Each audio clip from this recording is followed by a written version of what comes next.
Holy cow, can you believe this? I was right in the thick of a training exercise, showing a couple of rookie SWAT officers how to storm a building without losing their heads, literally when my phone started buzzing like crazy on my hip. Emotion alert? Not exactly earth-shattering since my house is rigged with cameras inside and out. Years in law enforcement, plus a burning desire to catch those sneaky porch pirates in crystal clear 4K will do that to you. But when I tapped open the live feed, I swear I nearly dropped the rubber training knife I was gripping. A flashlight beam was dancing across my living room wall. Someone was in my house, my sanctuary. At first, my mind screamed burglar, but then the camera focused, and I saw this middle-aged guy in cargo pants and a vest labeled Community Patrol sneaking past my bookshelf like he was on a mission to take down a terrorist hideout. Can you imagine? Two others trailed behind, one sporting a ridiculous fishing hat, the other with a walkie-talkie clipped to her fanny pack, of all things. My stomach didn't just twist, it tied itself into a knot of pure disbelief. It wasn't fear, oh no, it was the sheer audacity of it all. This was Karen's fake security patrol, and they just busted into the absolute wrong house. Let me take you back a couple of weeks before this home invasion madness that Karen tried to pass off as a neighborhood safety sweep. My name's Luke, and for the better part of 15 years, I've been training SWAT teams, federal agents and elite security forces, tough folks who know how to handle real threats. After years in the field, I decided to slow down a bit, switching to instruction and consultation. Semi-retired, I snagged a quiet house in a sleepy suburb, dreaming of peace, raising my dogs, and never worrying about flashbangs rolling under my bed at 2 a.m. Sounds nice, right? The neighborhood? Picture your classic picket fence, HOA-controlled suburb, complete with newsletters obsessing over hedge heights and paint shade approvals. Most folks were friendly enough until Karen swooped in like a storm cloud.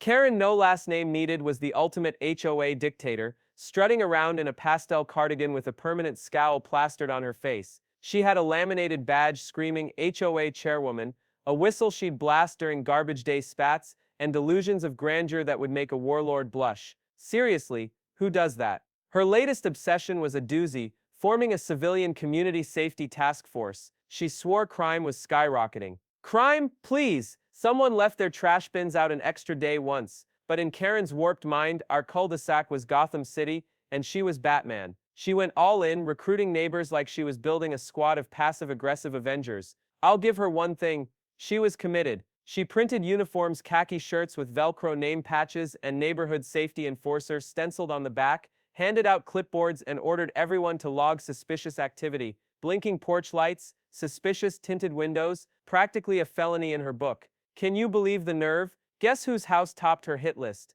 Mine, of course. I keep to myself, training officers in my backyard now and then. Nothing wild, just non-lethal drills, tactical theory, and some fitness work. All legal, all above board, but to Karen, my blackout blinds, motion sensors, and locked storage unit screamed criminal mastermind. When I told her I worked with law enforcement, she scoffed, "So you're like a security guard, then?" Oh, the ignorance. I didn't bother correcting her. Why waste breath on someone who thought her HOA bylaws trumped the Constitution? Then came her first shot across the bow, a pink slip taped to my door labeled Notification of Voluntary Safety Inspection Request. Voluntary? Ha! It was in quotes. And it warned that if I refused, her community safety task force could escalate for the safety of residents. Escalate? Who was she kidding? I crumpled it up and tossed it in the trash, thinking that'd be the end of her nonsense. Spoiler alert, it wasn't. The night before the break-in, I caught Karen and two of her minions measuring my driveway with a tape measure. A tape measure! I stepped outside, heart pounding, and demanded, "What the hell are you doing?" Karen flashed a smile straight out of a Disney villain playbook. "Just checking setbacks," she purred. "Some of us are trying to keep the neighborhood safe. You never know what's going on behind closed blinds." The gall. I told her to get off my property. She acted like she didn't hear a word. Fast forward to the day everything went nuclear. When I saw those intruders in my living room on the live feed, my blood ran cold. I wasn't panicking. Oh no. I was calculating like a chess master. How fast could I get home? Could I catch them before they bolted? Were they packing anything dumb like pepper spray or a rusty old taser? One of them was Karen's son Kyle, a wannabe soldier who thought he was hot stuff after too many hours playing Call of Duty. That kid was reckless, and I knew it. I dismissed my SWAT recruits, telling them training's over, time for a real-world case study. Then I leaped into my truck, hit the silent alarm app, and floored it like I was in a high-speed chase. On the way, I called the cops, reporting trespassers in my home. I didn't spill who I was or what I did, not yet. I wanted this to play out clean, and I wanted Karen to sink so deep in her own mess she'd be spitting out HOA contracts for years. I made it home in 6 minutes flat, record time. I parked down the street, crept through the back fence like a ghost, and slipped into the garage. By the time I got inside, Karen and her ragtag crew were bickering in my kitchen about whether they could legally bust open my shed's locked door. One of them was waving a pair of bolt cutters. Bolt cutters! In my house. That's when I struck. I flicked the breaker, plunging the house into darkness. They screamed like they'd seen a horror movie monster. I called out, calm as ever, like I was running a drill. You are trespassing in a private residence. Put down your tools, exit the premises, and lie on the ground. This is your only warning. Karen shrieked, we're authorized personnel. Authorized by who? Her clipboard? Kyle lunged for the hallway, so I flipped on the strobe light, a training rig, and he slammed into the wall at full speed, crumpling like a cheap lawn chair. What a sight. The others scrambled for the door, but I was already there, flashlight blazing in their faces, ordering them to hit the deck one by one. Karen held out for maybe 5 seconds, jabbing a finger at me and barking, I know my rights. I shot back, yes, and you violated most of them tonight. She finally dropped the bolt cutters, and I could feel the tide turning. 10 minutes later, the real cops rolled up, their red and blue lights painting my driveway like a crime scene movie set. I handed over my ID, explained the chaos, and showed them the footage. The officers who knew me, guys I'd trained, could barely keep from laughing. Karen, oblivious, tried to spin her tale. We were investigating a potential domestic operation, acting under the HOA security clause. The officer glanced at her, then at me, and said, you train my entire department. Did you give her permission to enter your house? I shook my head, and Karen's jaw dropped. Her empire of plastic badges and clipboards was crumbling before her eyes. By the time the police lights lit up the night, Karen was pacing like a drenched cat, clutching her clipboard as if it could save her. Kyle was groaning on the floor, one shoe missing, belt twisted, looking like he'd just lost a brawl with a revolving door. Hilarious. Janet and Ron, her loyal sidekicks, slumped on my couch, staring into space like they were trying to teleport out of this nightmare. You could see it in their eyes, the moment they realized this wasn't just an HOA oopsie. This was a felony. The first cop out of the cruiser was Lieutenant Marquez, a guy I'd trained in advanced tactical response 3 years back. He gave me a subtle nod but kept his face stone-cold professional. I appreciated that. Karen, clueless as ever, stormed up to him, all righteous fury, like she was reporting a stolen coupon. Officer, she barked. Thank goodness you're here. We've apprehended a highly suspicious individual. He's hiding behind blackout curtains, training people in his backyard, with a shed full of who knows what. When we investigated for the neighborhood's safety, he ambushed us. Arrest him now. Marquez blinked once, slow and deliberate, then turned to me. I didn't say a word,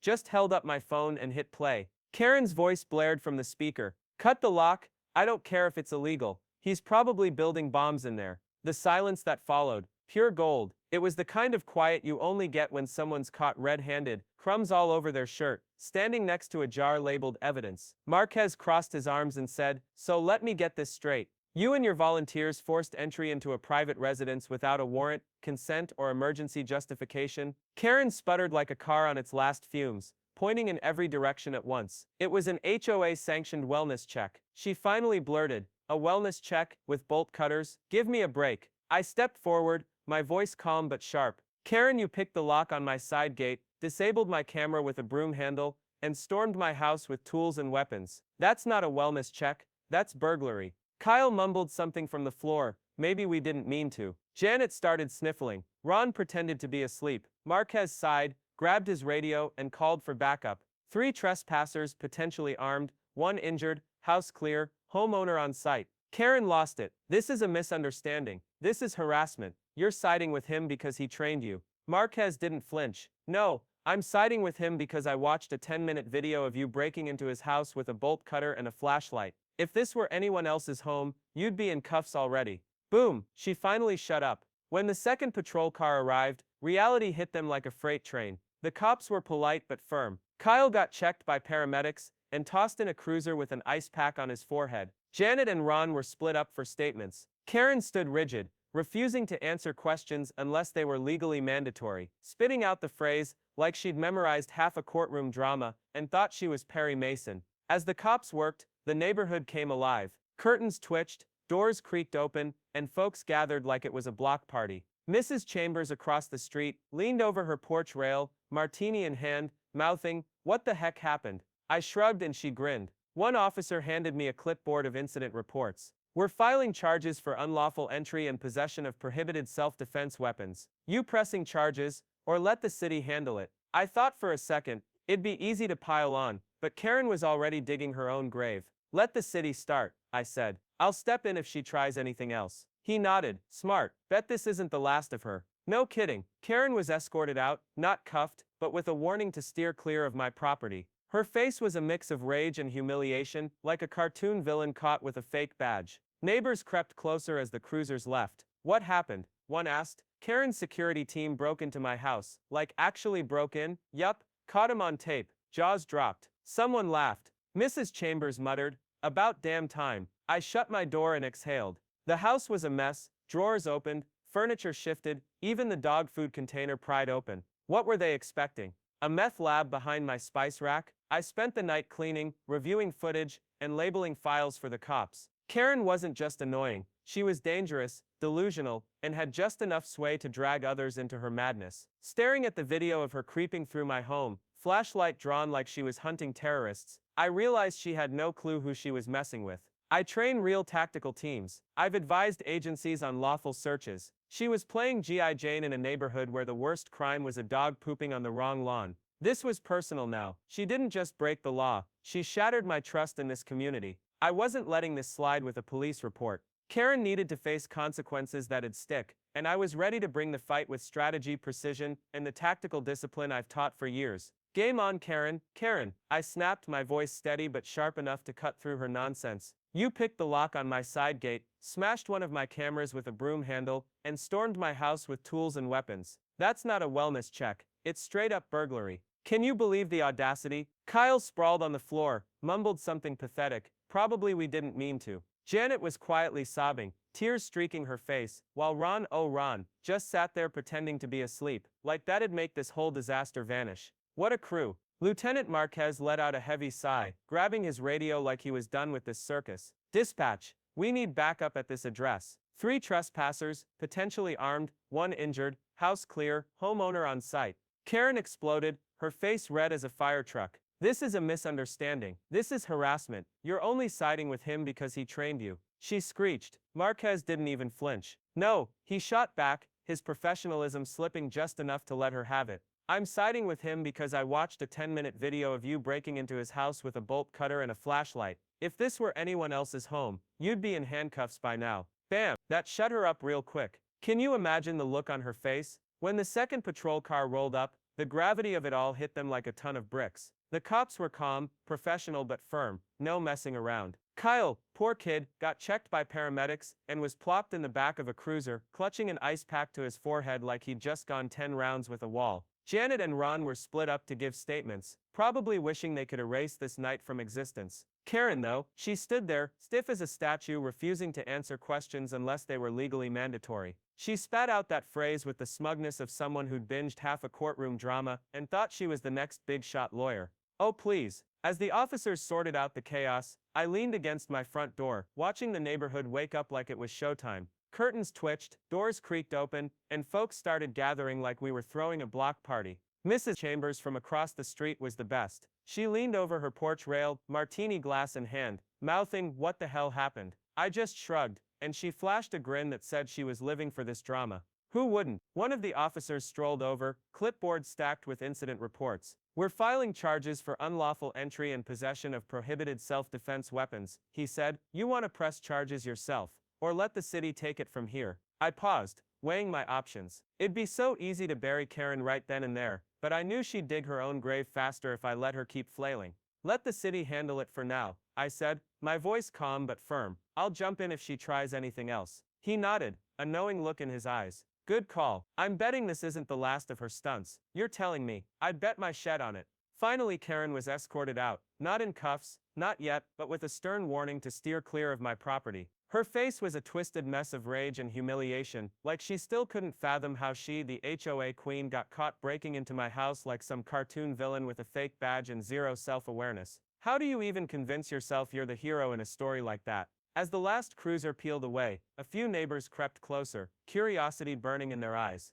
"What happened?" one asked, voice hushed. "Karen's so-called security team broke into my house," I said, still reeling. "Wait, like actually broke in?" another gasped. "Yup, caught him red-handed. Whole thing's on tape." Jaws hit the floor. Someone let out a laugh. Mrs. Chambers, sipping her martini, just muttered, "About damn time," and I couldn't agree more. I slipped back inside, closed the door, and let out a long, heavy exhale. My house was a mess, not trashed, but enough to make my skin crawl. Drawers yanked open, furniture nudged out of place, and get this, they even popped open the dog food container. What were they expecting to find? A meth lab tucked behind my spice rack? A bomb in the kibble? I spent the rest of the night cleaning up, my blood boiling as I reviewed the footage, labeling files for the police and legal follow-up. This wasn't just a prank gone wrong. Karen wasn't just annoying. She was dangerous, delusional, and worst of all, she had just enough charisma to drag others into her unhinged schemes. I froze the video on a frame of Karen creeping through my living room, eyes wide, flashlight drawn,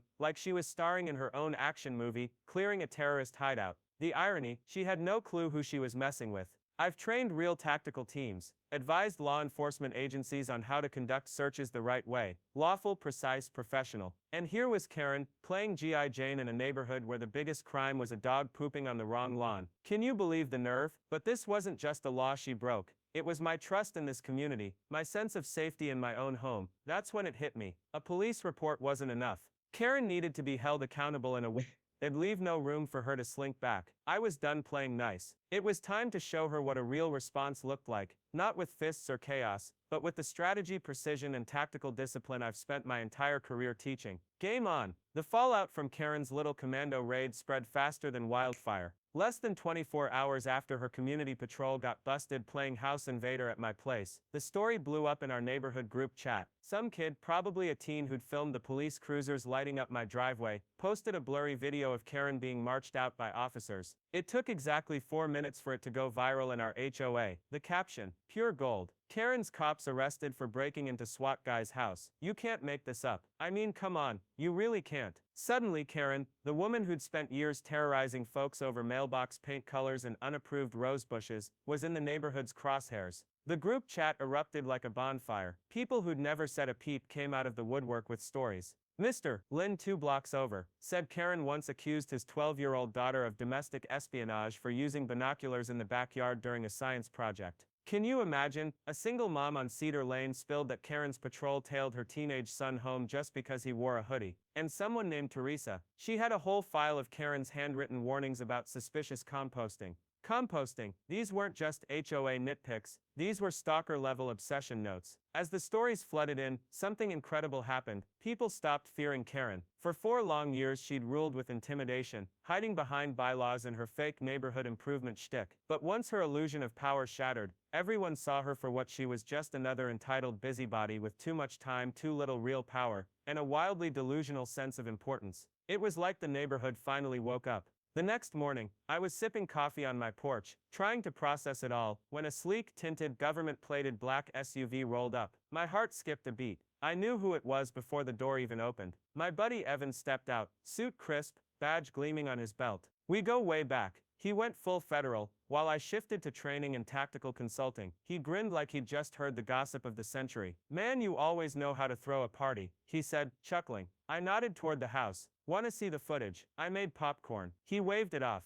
He'd already watched it, but oh, we had plenty to talk about. Evan and I dove into the details, what they touched, what they photographed, the audio files I'd snagged from my indoor cams. He wasn't just curious about the break-in, he wanted the full scoop on how Karen pulled off this whole operation. When I showed him the HOA emails she'd sent, outlining her emergency safety procedures and a list of high-risk homes including mine, a retired firefighter's, and a nurse with 2 toddlers, Evan's face went from amused to ice-cold. "This isn't just a break-in," he said, his voice low. "This could be coordinated harassment and unlawful surveillance, especially if she used HOA dues to fund it." My jaw dropped. It was worse than I thought. Then I pulled out the bombshell, the Community Safety Task Force intel log. When Karen's crew bolted from my house, they left behind a cheap binder stuffed with printed notes and photos, and it wasn't just about me. It was a full-on dossier of neighbors' names, routines, habits. Notes like leaves house at 6:45 a.m. daily, why so early, and kid wears dark clothing, possible gang association. They even had time-stamped photos snapped from bushes, porches and cars. Illegal surveillance, plain and simple. Evan flipped through it, his expression growing grimmer by the second. You know, he said, if this was a private investigation without licenses, that's a legal violation. And if she roped in any public officials, she's done for. I nodded, finishing his thought. This was big. That afternoon I sent an anonymous tip and a copy of the footage to a local news blog that eats up neighborhood drama. They ran with it, slapping on the headline, HOA hero or power-hungry trespasser. Suburban Karen leads illegal raid on SWAT trainer's home. Within hours it was everywhere. Reddit's arse entitled People was on fire. Thousands of upvotes, comments like this is straight out of a sitcom. And why isn't she in jail? Someone even whipped up a meme of Karen in aviators labeled Commandant of the cul-de-sac. I couldn't stop laughing. The internet was eating her alive, and Karen's reign was crumbling faster than a house of cards in a windstorm. Oh my gosh, can you believe the chaos that erupted back home? The HOA board scrambled to hold an emergency Zoom meeting to deal with the absolute firestorm Karen had ignited. They tried to keep it hush-hush, but come on, this is a neighborhood. Someone leaked the link faster than you can say gossip. I tuned in just in time to catch Karen's desperate flailing attempt to save her sinking ship. She was in full panic mode, claiming it was all a big misunderstanding, swearing she never set foot in my home, and get this, insisting the footage was deeply edited to frame her. Edited? By who? Hollywood. The board wasn't buying it, not for a second. Especially when the crystal clear video showed her barking, cut it open, like she was leading a SWAT team on a raid against a cardboard drug den. Can you imagine the nerve? Things spiraled from bad to catastrophic for her. A few board members were so furious they straight up resigned, livid that Karen had dragged them into what could easily balloon into a class action lawsuit. One woman, Darlene, a quiet librarian who usually kept to herself, ripped off her reading glasses mid-meeting and let Karen have it. I backed you when you wanted to ban wind chimes, but this is insane, she snapped. The room went dead silent. Karen tried to stammer out another excuse, but poof, her internet froze. Or maybe, just maybe, she yanked the router out of the wall in sheer embarrassment. Wouldn't put it past her. Either way, it was a glorious moment, watching her empire crumble in real time. By the next morning the hammer dropped hard. A formal investigation was launched into the HOA's use of funds and authority, and guess who got a visit? Karen's house was swarmed by two plainclothes investigators. She tried to play it cool, waving at them from her porch like she wasn't being grilled for trespassing, harassment, and possibly misappropriating HOA dues to fund her ridiculous tactical patches and fake credentials. Oh, but here's the kicker. One of those investigators was a former student of mine. Talk about poetic justice. I didn't even have to lift a finger. The universe was handling this one beautifully. While all this was unfolding, the neighborhood vibe shifted in the most incredible way. Neighbors who'd never so much as nodded at me started showing up at my doorstep, their faces lit up with gratitude. Can you believe it? They brought homemade cookies, asked for tips on security upgrades, and thanked me for finally putting Karen in her place. One elderly guy, Mr. Watson, grabbed my hand and said with a twinkle in his eye, I can finally tend my garden without worrying if my gnome breaks some stupid ordinance. A gnome. It was so wholesome I could have hugged him. I played it cool though. I wasn't here to be the neighborhood superhero. All I wanted was accountability. And boy was it coming. Then out of nowhere, a former board member slipped me a USB drive that was pure dynamite. It held every HOA meeting transcript from the past 2 years, including, wait for it, off-the-record notes about monitoring non-compliant residents. Karen's reign wasn't just circling the drain, it was halfway down the pipe. Those notes were proof of her obsession, and I knew right then her days of terrorizing the cul-de-sac were numbered. But I wasn't done, not by a long shot. With my buddy Evan's help, I drafted a formal complaint to the city council and the district attorney, and let me tell you, it was a masterpiece. It wasn't just about the break-in. Oh no, it covered Karen's entire operation. Her fake patrol, the creepy unauthorized surveillance, the blatant misuse of community power. It was time to rip her off the HOA board, kick her out of any position of influence, and maybe even drag her into a courtroom. Karen had crossed every line, and now she was about to learn what happens when you try to frame a guy who's trained half the county's officers and keeps every single receipt. Can you feel the justice coming? The neighborhood buzzed with a new energy, like the calm before a thunderstorm. The usual morning silence was shattered by murmurs on every porch, whispered theories in driveways, and lawn chairs dragged closer as neighbors finally spoke openly about what they'd only grumbled about in private. Karen wasn't just an annoyance anymore. She was a full-blown scandal. The once untouchable HOA queen had become the punchline of every joke. her reputation spreading faster than dandelions in spring. It was electric. I kept a low profile, but I was all ears, soaking it all in. People were organizing, and it started with a mysterious unsigned flyer that landed on every doorstep. Emergency HOA vote this Sunday. For our safety, our rights, and our sanity. No one claimed credit, but I knew exactly who was behind it. Judith Langley, a retired Navy JAG officer, grandmother of 5, and the only person who'd ever stared Karen down over a driveway dispute, and made her back off without raising her voice. Judith was a force, and if anyone could restore order with laser precision and zero tolerance for nonsense, it was her. I trusted her completely. Didn't you just know she'd bring the hammer down? The emergency meeting was held at the community clubhouse, and let me tell you, it was packed. It hadn't been this crowded since that infamous Halloween potluck, when someone spiked the cider and half the neighborhood tried to belt out Bohemian Rhapsody, in the worst karaoke session ever. Now the air was thick with tension, everyone waiting for Karen to swoop in and try, yet again to claw her way back to control. Would she even show up? Oh, she did, and she made an entrance like no other. Karen rolled in with 2 teenage boys decked out in matching polos labeled HOA Patrol Recon Unit, complete with mirrored sunglasses that looked absurd under the clubhouse's fluorescent lights. Those kids? They seemed like they were bribed with leftover Halloween candy and vague promises of community service credits. Karen strutted in behind them, chin high, clipboard clutched like a shield, dressed like she was about to deliver the State of the Union instead of answering for breaking and entering. The audacity. The room didn't clap. They didn't boo, it was worse. They just stared, a sea of eyes boring into her. Karen grabbed the mic and launched into damage control, her voice dripping with fake sincerity. She called the incident at my house a training miscommunication, claimed I'd invited them for a joint security exercise, and insisted the footage was doctored by malicious digital actors. Digital actors? Seriously? Did she think I'd hired a team of CGI wizards to fake her yelling, "Cut the lock," while waving bolt cutters? The room was stunned silent by her sheer delusion. That was my moment. I didn't say a word, just stepped forward and handed a flash drive to Judith, who was running the meeting like a judge in a military tribunal. She plugged it into the projector and the footage played for all to see. Karen's voice boomed through the room, crystal clear, as she ordered her squad to breach my door and rummage through my living room for evidence of suspicious activity. Kyle's epic crash into the wall got a few chuckles, but when Karen told Ron to check the cabinet, see if there's anything that looks like bomb supplies, the room gasped in unison. Bomb supplies? In my house? The absurdity. Judith paused the video and turned to Karen, her voice calm but deadly. Do you deny that this is you? Karen stammered, blaming the lighting, the angle, even claiming her voice was manipulated. The more she rambled, the quieter the room got, and the redder her face turned beet red, I swear. She was drowning in her own lies, and everyone could see it.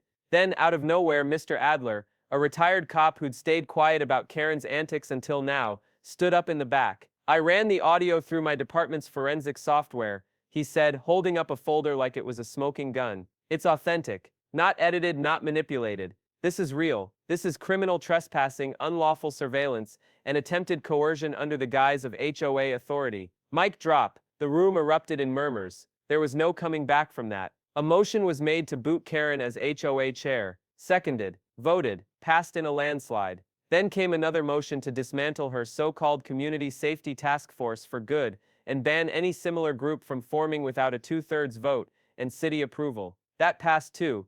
No contest. Karen stood there, frozen, gripping her clipboard like it could save her. But her ship wasn't just sinking. It was at the bottom of the ocean. I thought that'd be the end.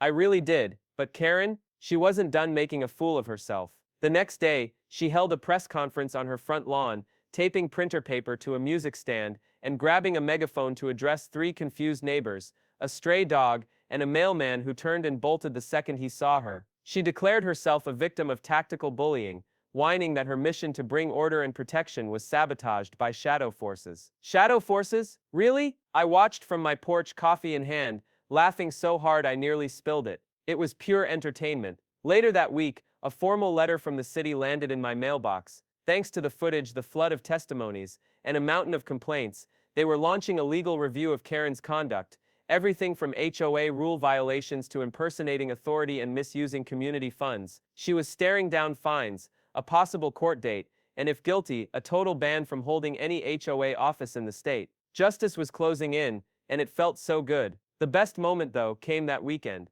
I was running a low-key training session in my backyard, just a few former trainees brushing up on breaching techniques, when my gate creaked open. In walked the last person I expected, the lanky teen from Karen's patrol, the one with the walkie-talkie and oversized sunglasses. He looked like he'd rather be anywhere else, his voice shaky. I didn't know, he mumbled. About you, about any of it. I thought it'd be cool, doing security stuff.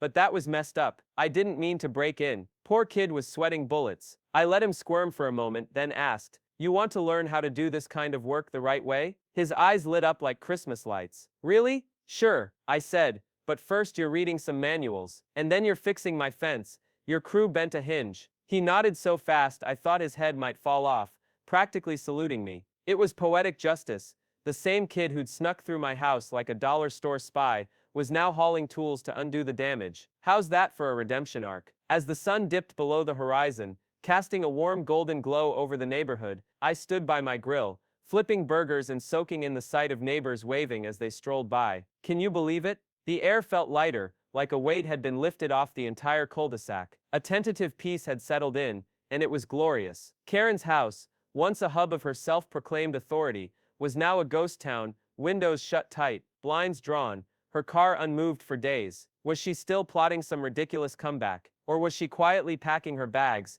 tail between her legs? Honestly, I didn't care one bit. She'd marched into my home, bold as brass, thinking she was untouchable, but oh how wrong she was. She had no idea I trained the very people who handle threats way scarier than clipboard-wielding dictators. And boy did she learn the hard way, when you kick down the wrong door, sometimes that door swings back and knocks you flat. The following week, Karen's house went completely dark, like she'd flipped a switch and vanished. Those curtains that used to flutter in a creepy, almost choreographed routine, like she was sending suburban Morse code signals, stayed glued shut 24/7. Her tacky plastic lawn decorations, those patriotic gnomes clutching tiny clipboards, had disappeared without a trace. Even the HOA's street newsletter, which she'd always hand-delivered with those smug little notes, like "You're welcome for the oversight," showed up late, crumpled and unsigned. The rumor mill was churning. Some said she was hightailing it out of town. Others figured she was just lying low, licking her wounds. But one thing everyone agreed on: Karen, the once mighty HOA queen, had been toppled from her throne, and the neighborhood felt like it could finally breathe. It was like the sun had come out after years of gloom. Can you feel the relief? The city's legal gears didn't spin fast, but they were grinding, and that was enough for me. Thanks to the mountain of evidence, my crystal-clear footage, audio and formal complaints from over a dozen fed-up residents, the district attorney's office dropped a bombshell. A public hearing was set. Not a criminal trial yet, but a full-blown civic investigation into Karen's misuse of authority, impersonation of public officials, and unlawful entry into my home. The notice hit the neighborhood like a lightning bolt, and the buzz was electric. Everyone wanted it. People were practically fighting for a seat to watch Karen squirm, as she tried to explain to a real judge why her fake safety force thought they could bust into my house, like they were filming a low-budget spy flick. Can you imagine the nerve? The hearing took place at the downtown Civic Center, and let me tell you, it was a spectacle. It was open to the public, and so many people RSVP'd, over 60 from our neighborhood alone, that they had to move it to a bigger room. The vibe was a wild mix of courtroom drama and family reunion, with folks decked out in polos, sun hats, and even a few homemade t-shirts screaming HOA hands off America. Those shirts? I couldn't stop laughing. It was like the whole community had come together to witness justice in action. Karen showed up fashionably late, strutting in last, wearing a power suit so bold, it screamed "I'm still in charge," about 3 sizes too loud for the occasion. She was flanked by a lawyer, who looked like he'd rather be anywhere else, his face screaming regret, like he'd signed up for a simple civil dispute, and stumbled into a political minefield. Poor guy. When it was my turn to testify, I kept it real, no theatrics needed. I laid out the facts like a roadmap, the motion alert that tipped me off, arriving to find my house invaded, handing over video and audio proof, and pointing out the culprits. I didn't need to embellish Karen's antics. Her own words, caught on tape, did all the heavy lifting. I wrapped up my testimony with a line that hit the room like a thunderclap. I've trained law enforcement officers across 5 states to enter buildings safely, lawfully, and with respect. Karen, she did none of that. She's not a safety officer, she's a threat masquerading as one. The room fell so quiet you could hear a pin drop. It was like everyone felt the weight of her betrayal all at once. Can you imagine the impact? Karen's lawyer tried to spin it, painting the whole fiasco as a misunderstanding and an overzealous attempt at community safety. He even had the gall to suggest Karen felt endangered by strange activities at my place. Oh please. The second he said that, Judith Langley, our fierce retired Navy JAG officer, shot up from the audience and called out, "You mean the CPR training for first responders?" A few people snorted, trying to stifle their laughter. The judge banged the gavel, but Judith's point landed like a missile. Karen's flimsy defense was unraveling faster than a cheap sweater. The final ruling, no surprise there. Karen was found guilty of violating multiple civic codes, impersonating an authority figure, unlawful entry, and harassment through her creepy unauthorized surveillance. She was slapped with hefty fines, not just for breaking into my house, but for her entire sham security operation. She was banned from holding any HOA office or position of power for a decade, ordered to take a community ethics course. Can you imagine her sitting through that? And told to issue a public apology at the next HOA meeting. It wasn't prison, but it sliced right through her ego and control, hitting her where it hurt most. Justice served, and it felt so sweet. Back in the neighborhood, that ruling sparked a party like no other. Folks threw a barbecue on the greenbelt, and someone, bless their heart, brought a piñata shaped like a clipboard. The air was filled with laughter, music, and this incredible sense that we'd all survived a battle together. Mr. Watson, that sweet old guy, rolled up with a cooler full of sodas and handed out tiny neighborhood peacekeeper stickers to the kids, joking that they had more authority than Karen ever did. I was grinning ear to ear. How could you not love that? As for me, I kept things simple. I slapped an extra lock on my shed, upgraded my motion sensors, and sent heartfelt thank you messages to every officer who helped shut down this mess. The HOA begged me to chair their security committee, but I passed. I didn't need a title to keep things safe, and honestly, I liked being the quiet guy. Folks nodded to as they passed by. Why complicate a good thing? Then a week later, something totally unexpected happened. I was chilling at home when there was a knock at my door. I opened it, and there stood Karen, alone, no clipboard, no sunglasses, no teenage goon squad, just her, clutching an envelope, looking like she'd swallowed a lemon. My jaw nearly hit the floor. She didn't ask to come in or try to fake nice. She just thrust the envelope at me